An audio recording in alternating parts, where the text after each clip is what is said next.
SuperTalk Mississippi media production. Come see your locally owned and operated Linton Glass for all your glass needs. No matter what glass you need to replace, you can count on Linton Glass. Call us today at 601-835-4336 or find us on the web at lintonglass.com. Roll pre-record on my count.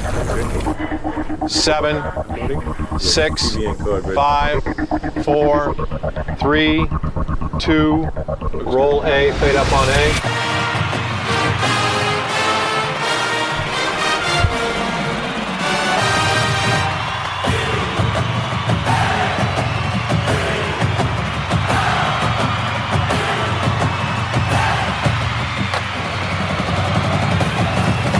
Southern Miss to the top. You're tuned in to the Eagle Hour. Okay, let's go. SuperTalk Eagle Hour is on the air. We're broadcasting from the Southern Bancorp studio here in Hattiesburg, wherever you're tuned in this afternoon. Thanks for getting on board, or if you catch us later on our podcast, we appreciate you just as much. Dickey's Barbecue Pit sponsors the opening segment of our show some days, and today is one of those days, a good day to plan your next catering event. Dickey's would be the perfect place to call. That's one of their specialties, along with fresh, delicious barbecue that they serve every day. We appreciate all that Dickey's Barbecue does with the SuperTalk Eagle Hour. Daniel Stewart later in the program, doing his last appearance, I guess, of the year. But right now we want to talk track and field, and we got some good news to share with everybody today. We've got two young men in the studio with us, along with two of their coaches.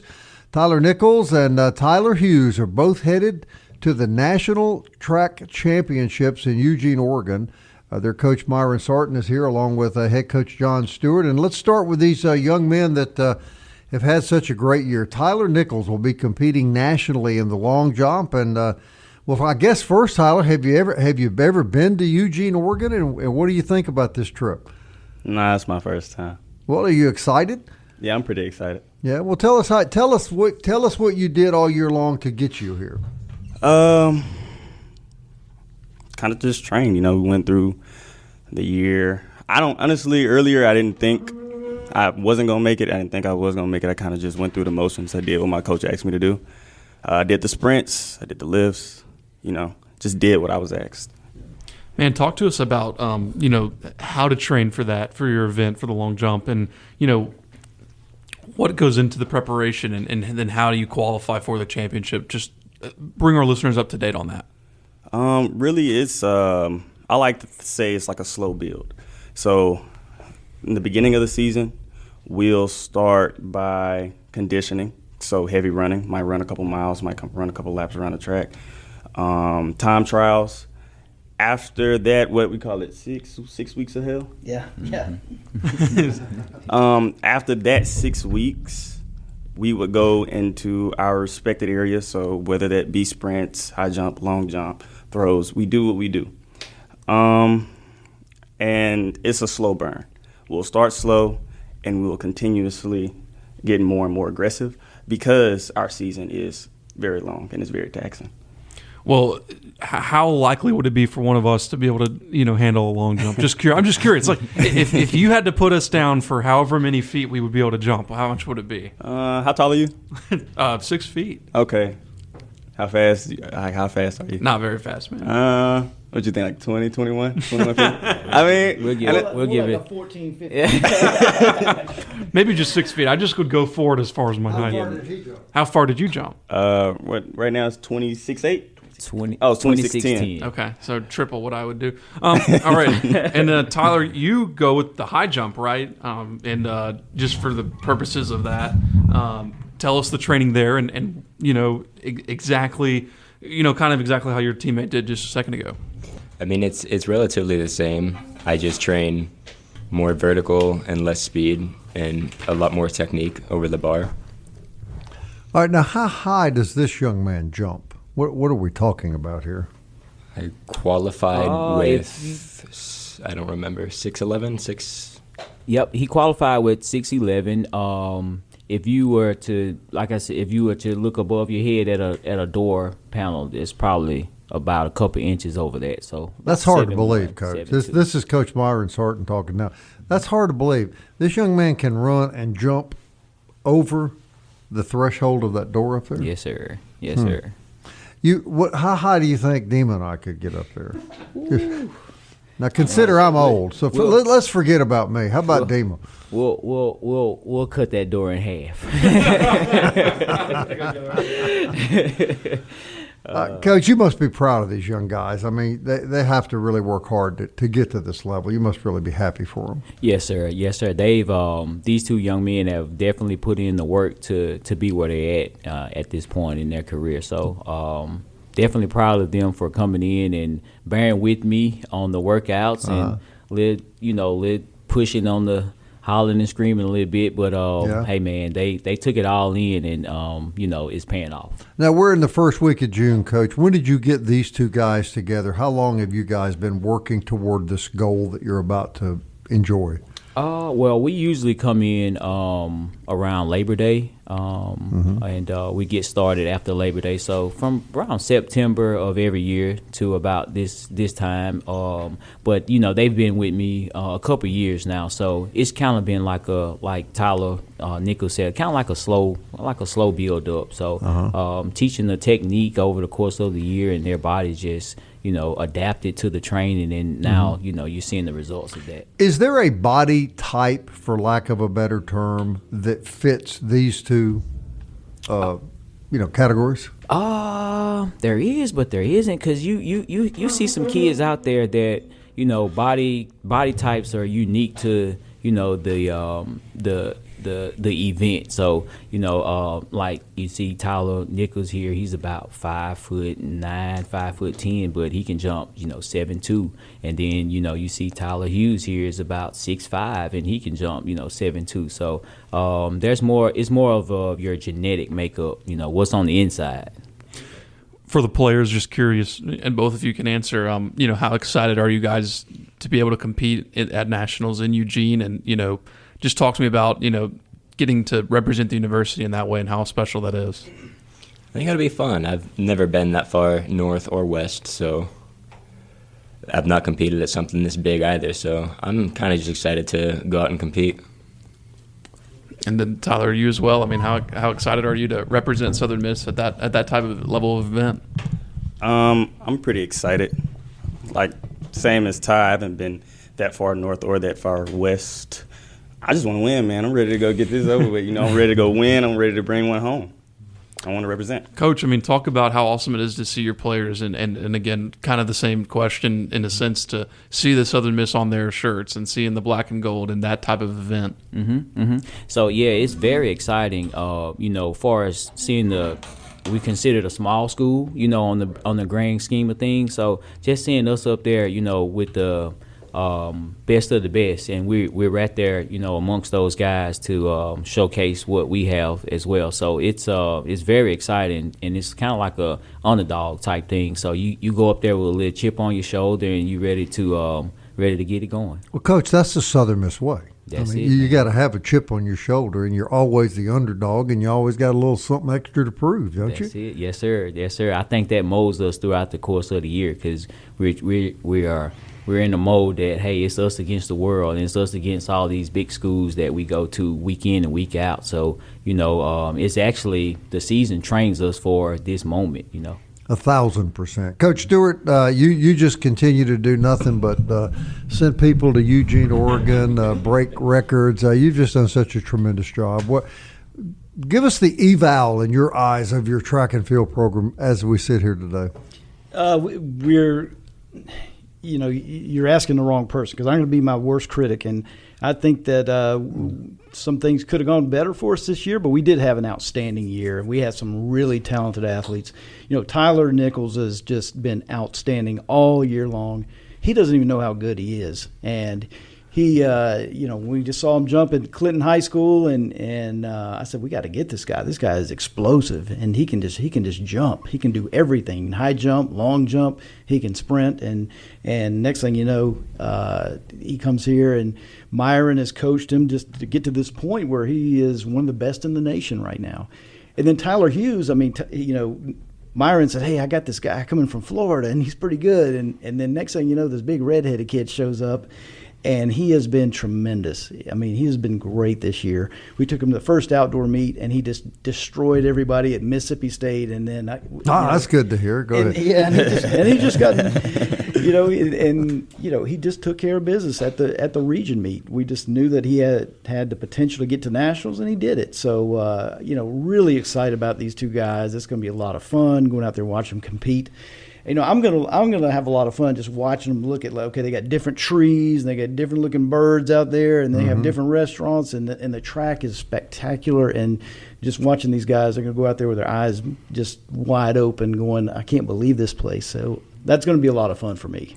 It'll be like being almost on a different planet, isn't it? It is. It's a different world out there. They got the highway. We land in Portland, we drive down to Eugene, and they got the highway that's all bumpy. It's made out of granola, so but it's going to be a lot of fun. Well, congratulations, Coach, and Coach Sartin, congratulations to you for coaching these two kids up. Let's make a deal. You guys let us know how they do, and let's come back and let's all get together when it's all said and done. How would that be? That's a deal. Best of luck to you two guys, and represent Southern Miss like I know you will. Appreciate you. All right. Thank you. Track and field, everybody, continues to just excel at the University of Southern Mississippi because of young men like the one sitting here right now. We'll be right back. Super Talk Eagle Hour continues from the Southern Bancorp Studio.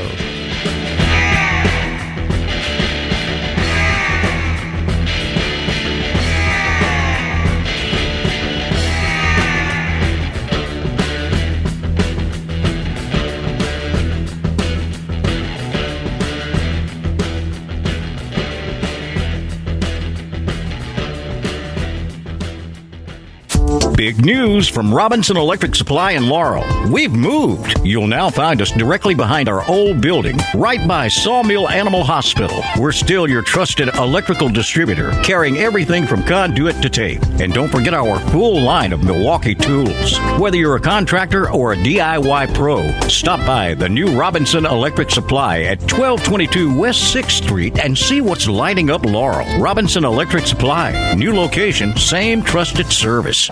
Southern Miss to the top. To the top. You're tuned in to the Eagle Hour.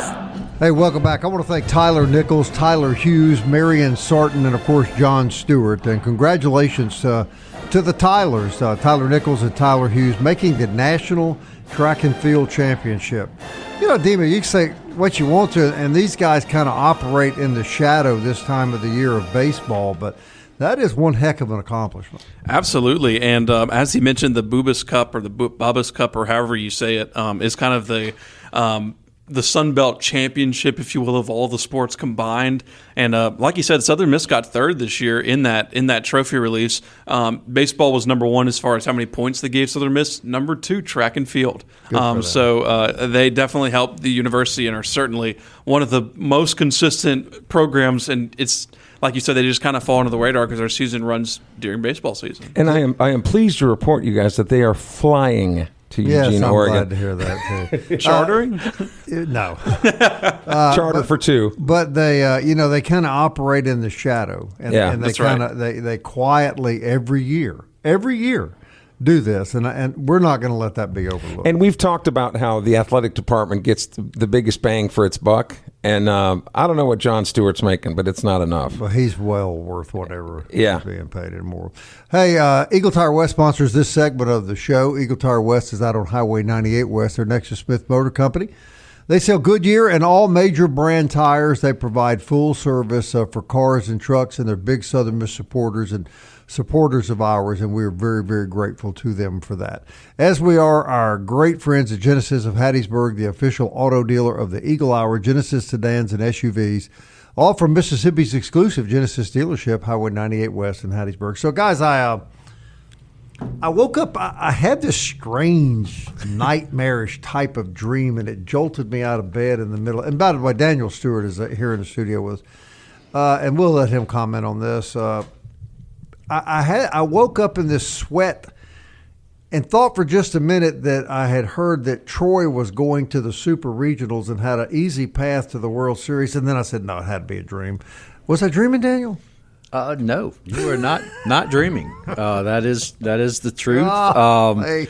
Now I'll say this: I think Troy and Southern Miss are very similar teams, both gritty teams, both play hard. They did what it took at the end of the year, beat a tough Florida team that had been really playing good, but they can't look past Little Rock. Little Rock, very structured, similarly to the Southern Miss, same kind of philosophy. Guys that have a chip on their shoulder. So it's going to be a fun regional to watch without any of these big SEC names. I think you're still going to see a lot of good baseball.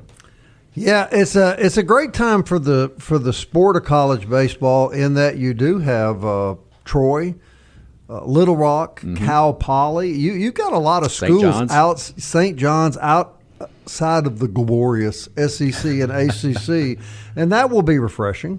It will. It's in the world of NIL, baseball is probably the last major sport, where the mid-majors can really make a splash and really play good and really recruit some good players and show up on the end-of-year tournaments and such. So it's going to be fun to watch. You're all kind of familiar with the big names, the Georgias, the Mississippi States, and Oregon, all these teams that we've seen. So it's going to be fun to see how these mid-major teams, the Cal Poly, as you mentioned, compete.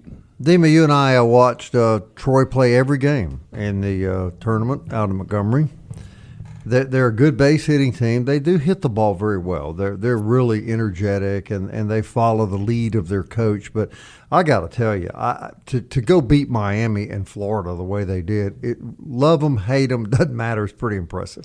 Yeah, especially coming out of the losers bracket. They lost the first game to Miami, and then they had to win, 4 in a row, and beat Florida twice. And so very impressive stuff by them. And, you just hope it's a wake-up call. And I'm just going to call out the university. Like, you just hope it's a wake-up call for this Southern Miss baseball program,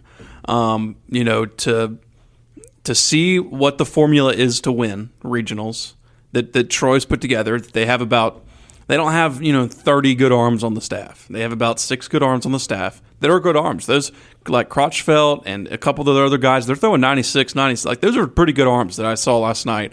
And then their offense, man, I mean, that offense rakes. They're 7 through 9 hole hitters, and I just want to credit Scott Watkins for this stat that he tweeted out, and I just thought it was just very telling. 22 of 59 in the Gainesville Regional, 373. Southern Miss's 7 through 9 in Hattiesburg, 3 of 24. You see, there's the formula is out there, and you've just got to figure it out. And it's going to be tough. I mean, this is the second season in a row, and I said it last night on the show. I said it's kind of putting salt on the wound of what happened this weekend, but it's the second season in a row where you blow a chance for a home super regional against not necessarily a power baseball program like a Tennessee or Ole Miss was the first 2 years. You would have had Louisville here last year, and now you would have had Troy here this year, and then you look ahead to see if you would have gotten out of that. Your path in Omaha would have been about the most favorable bracket you've ever even seen both seasons. Last year you would have played, I think, Arizona game 1. That's how Coastal got into the finals. They were on the same side.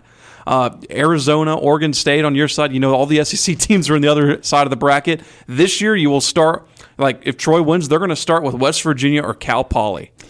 It's just a golden opportunity that they just blew. And like I said, I hope it's a wake-up call to the university. And I do want to tell our listeners that there will be a time in the near future, I think probably, that we'll stop talking about what happened last weekend. But the fact, too, that you walloped Troy every time you played them. You're like 13-3 against them since you joined the league. Oh, that's just agonizing. Oh, no, he's hitting the microphone again. It's agonizing. But for the marketing of the College World Series. That's great. Yeah, and I think that the Troy coach even mentioned the fact that either Little Rock or Troy are going to the College World Series. Yeah, you're guaranteed a mid-major. Yeah, so that's nice. And Cal Poly's a mid-major, correct? Yeah. Well, let me just say, here's what they do. I mean, we watched them play all year. They don't hit a ton of home runs. They hit a lot of singles. They hit doubles. They pitch. They play defense. They fight you from the minute of the start of the game to the end of the game. I got to tell you guys, I think that's going to be one heck of a series between them and Little Rock. I mean, let's be honest. In the Sun Belt tournament, Troy had Southern Miss beat for 17 innings. Absolutely. They were absolutely the better team for 17 innings in the Sun Belt tournament. Southern Miss, walked them off in the bottom of the ninth, and then, Southern Miss performed much better than them in that Sunday morning elimination game. But for 17 innings, Troy was certainly a better team than Southern Miss. And you mentioned that the Troy players, you thought they were saying fight you to you, Bob. It wasn't fight you. I don't think that's what they were saying. No. Okay. Can we please pass some sort of a rule, Daniel, that prevents them from wearing the bicycle shorts in the World Series? It's just disgusting. Yeah, that's pretty bad look. So you look at the football players now too. They're just have like halfway up the thigh they're wearing pants, and I guess these baseball players have really long socks or wearing leggings. I don't know what they're doing. Or they're really proud of their legs. Really proud. Daniel, what do you make of that? What do you make about it? How do you explain a team like Troy, which, with all due respect, they didn't really have a great year. They lost a lot of baseball games. 32-29. 32-29, and here they go and they wallop Miami and Florida and go to the dadgum Super Regional. Well, Kelly and I were actually talking about this off the air a second ago, or actually Dim and I were. I'm sorry. You don't necessarily have to play good all year to play good at the end of the year. And the record is not impressive, but they were scrappy in the conference tournament. We edged them out. Who knows what would have happened to Dre Barrett not hit a bottom of the ninth grand slam? Troy may have come out on top. But yeah, it's just you can't really I scratch my head around it because put on paper I think we're the better team, but who's playing better at the right time of the year? They are, and you can't say that they're not. And let's point out the games against Florida were not close. No. I mean they convincingly won those games, and you tip your hat to them. And remember, Little Rock hasn't lost a game in postseason. Not at all. None. They have no idea what it's like to lose so far. I'm going to root for Little Rock in that series because Chris Curry, the head coach of Little Rock, played his JUCO ball at Meridian Community College a couple years ahead of me. So I'd love to see little old University of Little Rock come in and make it to the World Series. Well, I wouldn't take them for granted. You cannot take them for granted. They play a lot like Troy. They're going to overwhelm you with pitching, but they're going to just pester you to death with singles. At Meridian and Community College, Chris Curry's head coach was Coach Corky Palmer. So he is going to model his style very much like a Coach Palmer or a Coach Berry. Yeah, he did say in a press conference prior to the Hattiesburg Regional that everything he does with his team, he learned from Corky Palmer and Scott Berry. Yeah. Is there any circumstance under which, Bob, you would cheer for Troy? No. I didn't think so. I just wanted to double check. No, absolutely not. No. I do want to point out there is certainly a possibility at this juncture, and I know it's probably an unlikely scenario, but there is certainly a possibility of an Ole Miss Mississippi State College World Series Finals. Oh boy, that just makes matters even better, doesn't it? I was in a good mood till Dean got here. Mr. Sunshine. I think we'll be back.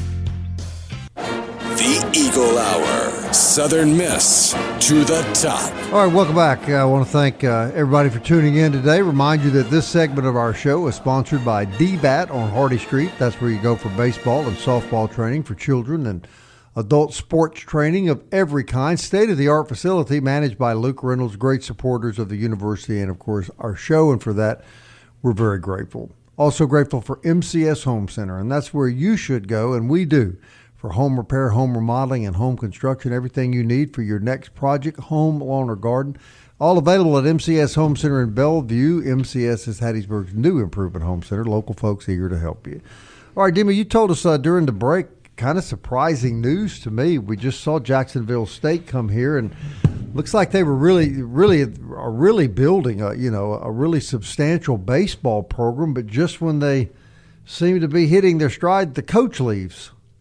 Yeah, Grand Canyon University announced today that they're hiring Steve Beiser as their next head coach, which is, like you said, a little surprising. But man, Grand Canyon just got so much money in that program that I'm sure they just gave him an offer that was just sometimes you just can't say no to. And in this world we live in today, it could be bad news for Jacksonville State because he could take as many of those players with him as he chooses, right? Oh, absolutely. All those lefties with the 95-mile-an-hour fastballs, he's like, oh, you want to head up to Grand Canyon University, and things like that. So, yeah, absolutely. And so you're going to start seeing a lot of coaching dominoes fall. All right. So now, all right, who goes to Jacksonville State? And then if that coach is from another D1 school, then who goes there?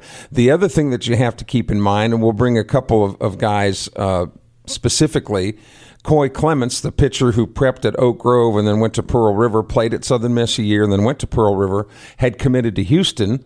Well, Houston made a coaching change. Okay, so what does Coy Clements do? Jacksonville State had commitments from 2 Pearl River pitchers and an outfielder, all right? So now that coach is leaving. What do they do, and where do they fit into the plans of the new coach? So the portal is opened yesterday. It's going to be open through the end of June. There's going to be a lot of changes going on. Did the Coastal coach officially leave? No, he's still there. He's still there. So maybe he's not going to South Carolina. Who knows? Contemplating, but you know that the Coastal people want to keep him, so I'm sure they're. So Daniel Stewart, let me tell you this: if you were a betting man, how much money could you have made at the start of the year if you would have predicted that Coastal Carolina and Southern Miss would be 0-4 in the regional, and Troy would be hosting a super regional? If I was a betting man and made those bets, I'd be sitting on quite a bit right now. That's the fun thing about baseball is that what actually happens isn't what you expect to happen. Obviously, you look at the regular season, Southern Miss, Coastal, 2 best teams. Look who's playing the postseason. Neither one of them. It's Troy right now. So that's part of baseball that, in my opinion, makes it fun to watch because you just never know how it's really going to end up. Dima, I heard one of the ESPN guys last night say, basketball has March Madness, but, buddy, we have started having May Madness. And I think personally, and I want to get your opinion, I think having Troy, Little Rock, Cal Poly, even West Virginia, it's refreshing. I think Kansas is in there too. St. John's. Refreshing. Yeah. St. John's, yeah. Do you agree it's good for baseball? Yeah, I do. There's a lot of parity in the sport. It's, to me, even with the NIL budgets, it's just one of the sports that I think almost just filters out the NIL because it's a sport that, it's different from football where you can just bang up on people for 4 quarters and, eventually, even if it's like an upset bid, the better team, the better physical team pulls away. In basketball, 3 physical guys on the court makes a lot of difference than 1, if that makes sense. But with baseball, even if you have a bunch of players such as the ones from Cal Poly, they can go into UCLA and beat them twice, and the ball just might fall some separate ways. No. So it's definitely possible, and that's why I think the sport will always be this way. And I hope that they never change the tournament. As frustrating as it is for teams like Southern Miss, like Florida State, all these teams who lost their home regionals, which I think it was seven teams lost their home regionals. It's inherently good for the sport. And what about Conference USA? Assuming, now this is a little jump here, but let's just assume for a moment that Troy beats Little Rock. What is it? How big is that for the Sun Belt that you'd have 2 Sun Belt teams in the College World Series 2 years in a row? Well, it certainly gets you, It certainly elevates that discussion for whether or not the conference is either the 3rd or 4th best conference in the country. And, on one hand, your performance as far as Southern Misses and Coastals didn't help that conversation, but Troy's performance did. So, yeah, for sure. It's kind of a, hand-in-hand situation. But, yeah, Troy can certainly make noise in Omaha if they were to get through their own super regional, because like I said, the bracket just sets up so nicely for them. I think one of the reasons that baseball is so magical is because the way you can win games is multifaceted. In basketball, if you can't shoot the 3, women's teams, men's teams. That's the way basketball has evolved now. If you can't shoot the three, you can't win. Football, if you don't have the biggest, fastest guys, you're not going to win. You saw that there wasn't a lot of speed on some of these teams. Certainly Southern Miss not noted for their base stealing ability, but yet they won games. They won games by the home run. Some of these other teams, Jacksonville State, won it by hitting singles and doubles. There's a lot of different ways to build teams in baseball where you can be successful. Because there are different ways to win games, it opens the game up to more athletes that do different things well. In football and basketball, those athletes are fewer and fewer as to what they can do, which means they can command the money, supply and demand. Not as many players. They can get that money where NIL is more important in those two sports. And I think it will continue to be that way in baseball because there are different ways to win games. Yeah, I agree. And if I caught the end last night of the West Virginia game, and look, whether you're a West Virginia fan or not, that had to make you feel good, man. I mean, I think they have about 2,000 people in their stadium. It was the biggest crowd ever, and they sang "Take Me Home," Country Roads after it. You couldn't help but enjoy the purity of that a little bit, Daniel. You hear it a lot where people say, how can you not be romantic about baseball? And baseball is just, it's still a sport just like all the others, but there's just something inherently special, different, about baseball. There really is. And last night's a perfect example. West Virginia wins. All the players line up, put their arms around each other, and start singing Country Roads with the fans. That doesn't happen maybe some other sports, but it just makes it special. Well, in football, they're busy cashing their checks right after the game, so probably not doing a lot of that on the West Virginia baseball team, if I'm guessing. So Bob Getty, you're happy for West Virginia, but the same could be said for Troy, but you're not going there.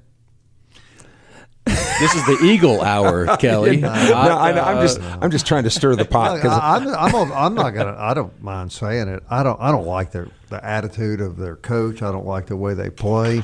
I'm like Jay Walker told me the other day. Jay Walker told me he's the voice of Lou. He says there's nothing I like about them, from those silly shorts they wear to the way their coach dances all over the field. The shiny helmets.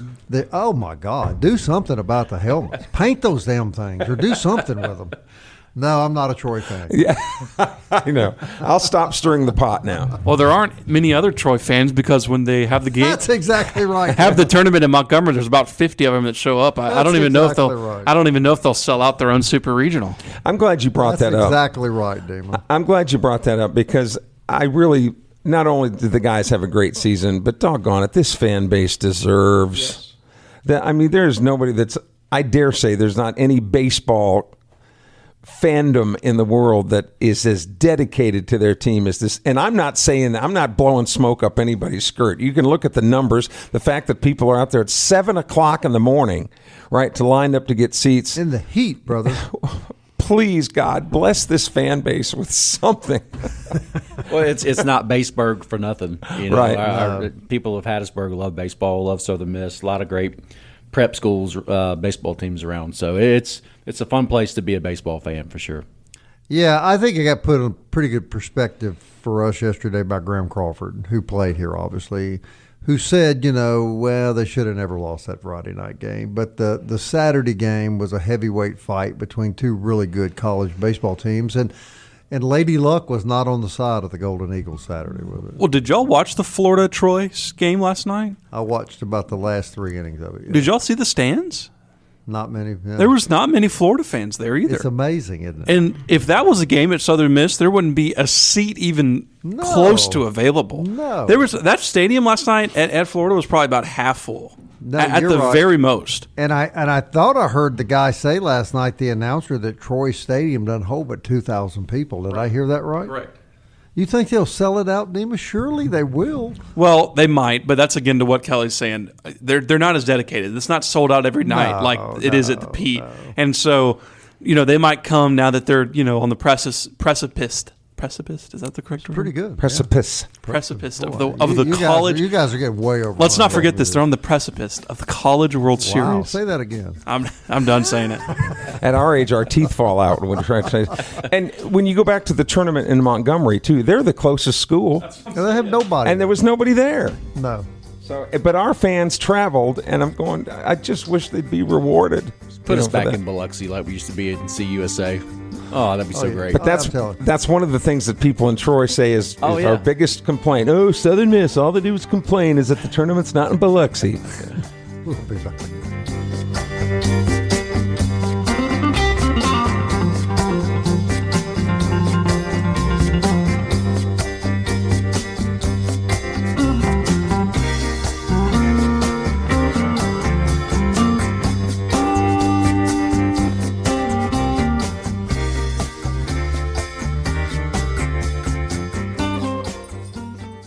Big news from Robinson Electric Supply in Laurel. We've moved. You'll now find us directly behind our old building, right by Sawmill Animal Hospital. We're still your trusted electrical distributor, carrying everything from conduit to tape. And don't forget our full line of Milwaukee tools. Whether you're a contractor or a DIY pro, stop by the new Robinson Electric Supply at 1222 West 6th Street and see what's lighting up Laurel. Robinson Electric Supply. New location, same trusted service. You're tuned in to the Eagle Hour. The Eagle Hour. Southern Miss to the top. Hey, you want a great Friday night meal? Here's a suggestion for you. You know, movie star restaurants open Friday nights from 5 till 8. You can get the great Southern cooking buffet, or you can order off the menu. They have steaks, they have seafood, they have all kinds of delicious food. They're open 6 days a week. They've been doing it for 25 years, movie star restaurant. And I think it was my friend here, Daniel Stewart. We were talking about this one day. Reminded me of the movie star meatloaf. Was that delicious? Yeah, Sunday afternoon lunch buffet. It's great. Man, Sunday afternoon lunch buffet, getting a recliner, take a couple hours nap. That's living, huh, Daniel? Oh, yeah. At my age, that's exciting. That's exciting at my age. That's sad, isn't it?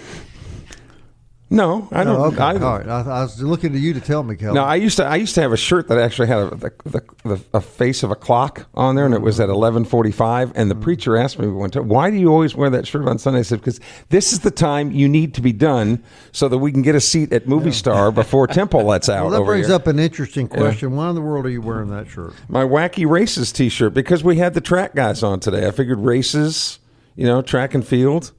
Daniel Stewart remembers these cartoon characters from back in the day. It takes me back to being 7 or 8 years old, sitting on the floor my house watching those cartoons. It does, yeah. Okay. If you've got blue jeans on, if you've got gold or silver you want to sell, do that. Don't take the money and buy that shirt Kelly's got on, but take it to Jewel Masters. Marty Vick will hook you up. Nobody's been buying gold or silver longer. Nobody gives you more money for your gold or silver than Marty Vick at Jewel Masters. And do not be fooled by the Johnny-come-lately. And he might have a dad joke for you if you happen to ask. Possibly. He's got a long list of them. All right, in case you hadn't gotten enough of this, I can't imagine that, but in case you want to hear it again, you can tonight on Apple, Audible, Spotify, Stitcher, TuneIn, YouTube, Alexa, or Siri will play the SuperTalk Eagle Hour. I'm going to do a quick plug here. My man over here, Dima, is the producer of my podcast, Legends, and this Thursday we're releasing an interview I did with Jay Hobson. Now, Jay Hobson, you may remember, Daniel, coached here 4 years, 4 winning seasons, 3 bowl games, and walked away. Well, I asked him specifically in the interview, now here's your opportunity. Explain to all of us why you walked away. Interesting response. Fascinating interview, and I think probably the most underappreciated football coach ever here. Is that fair to say? Well, I don't know if the most. I think one of the most underappreciated. One of the most for sure. I think you got to have to put Jeff Bauer probably at the top of that list. No, I mean underappreciated. Underappreciated. Underappreciated. Okay, yeah. But I see what you're saying. You see what I'm saying? Like, we got rid of him. In retrospect, shouldn't have done that. Should have done that. But no, I completely agree. I love Jay Hobson. Got to know him a little bit. And being a Southern Miss fan, you like to know that you've got coaches that you think are Southern Miss people. Yeah. And I think Jay Hobson was a Southern Miss guy. No question. But I think he fell victim to this the new age coaches who are kissing babies and shaking hands and all those sorts of things. They're more of a public face. And Jay is a football coach. He's not out there necessarily shaking hands. That's another question I asked him during the interview. I said, "You really didn't like people like me when you were coaching, did you?" And he just kind of laughed, and he says, no, I was just focused on what I was doing. I'm a football coach. He's a completely different guy now, as far as talking to you is concerned. But it's a really interesting interview, and I walked away with a lot of admiration. He overcame health issues twice, cancer twice. Oh, wow. Lost his in-laws in a car accident when they're driving back from a football game here. It's a fascinating story of Jay Hobbs. You know him well, Kelly. I do. I've always I knew that there was more to the story there, and I'm not going to reveal it. It's his story to tell, and he may have told you on Legends, but there was a lot of things, his departure, there were a lot of things going on behind the scenes. Correct. I'll just leave it at that. To say the least. Yeah, and again, did he divulge any of that on the podcast, Barbara? You'll have to listen and see, Kelly. Oh, I like that. That's what we call a tease in this business. Yeah, I like it. Yeah, you probably, well, I'm not going to bring that up. Yeah. About your high school career teases and stuff like that. Probably not a good thing to bring up. Let's move on. What okay. All right. Dima, how you like this super regional matchup? Do you think Troy will really go to the World Series? Oh, absolutely. Do you really? Mm-hmm. Yeah, they have the arms and the offense. I mean, that's they certainly are going to win that series. You're crushing Bob. You know that. I would be shocked if they lost, to be fully honest. That's how certain I am they'll win that series. Yeah. Well, it's not like Little Rock hasn't been underrated before. Well, I think I'm not saying Troy's going to beat them 15-2 each game. I'm just saying I'm certain that in 3 games Troy should be able to win 2 of them. Almost positive.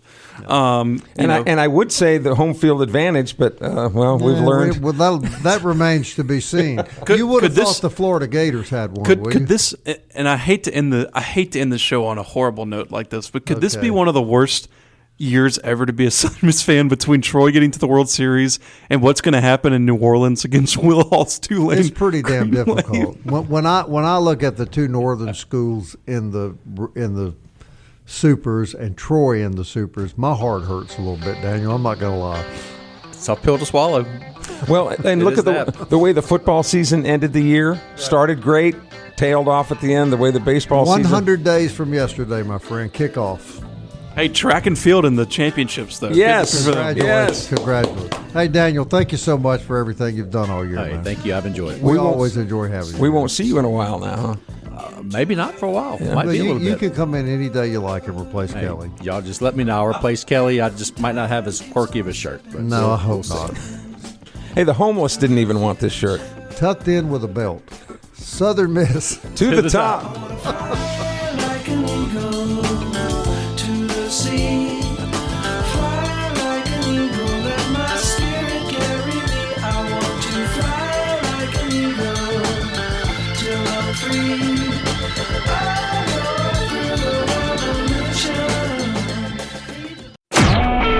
A SuperTalk Mississippi media production.